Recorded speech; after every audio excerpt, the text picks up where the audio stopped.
The mountain is high, the valley is low, and you're confused on which way to go. So I've come here to give you a hand and lead you into the promised land.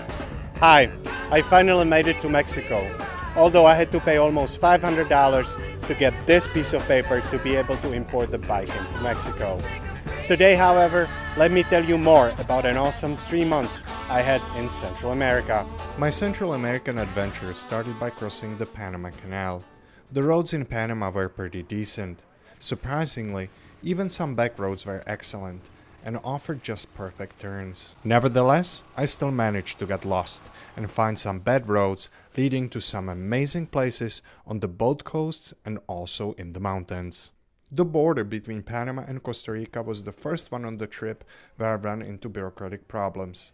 Panameños did not like my import papers and wanted to seize my motorcycle. I refused to give them the bike and spent about half a day being interrogated.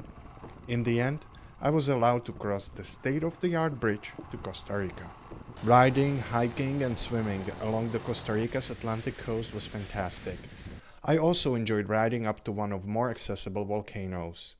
The roads were not as good as they were in Panama, but fortunately, the beauty of the Pacific coast compensated for it. I had been looking forward to being in Nicaragua for the longest time, and the country sure did not disappoint. San Juan has some good parties, Colonial Granada was beautiful, and on Isla Ometepe I rode along some of the worst roads I had ever seen in Central America, but they led to some of the most beautiful places I have ever visited.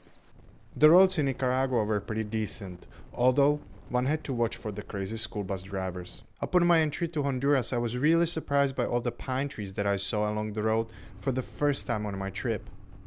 Shortly after the capital Tegucigalpa, I passed another milestone. This is another exciting moment. I'm about to pass 30,000 kilometers. Next, I was off to the Atlantic coast. On the way there, I had to cross on a homemade ferry. The 5-minute ride was a bit scary, but I preferred it to the 2-hour detour.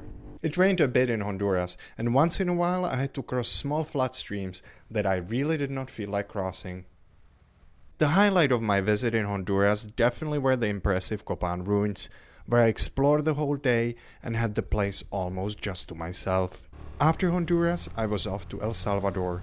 I made it just during the fiesta time, and I enjoyed my few weeks in the country immensely. I visited every corner of this small country.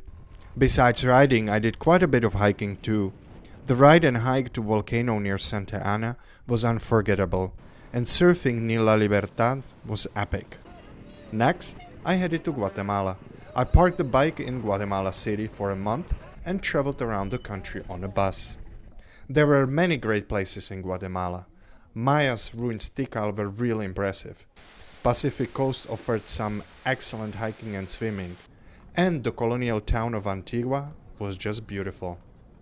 It was really exciting crisscrossing Central America, but now I'm really excited about being here in Mexico and knowing that it's only one more border to the United States.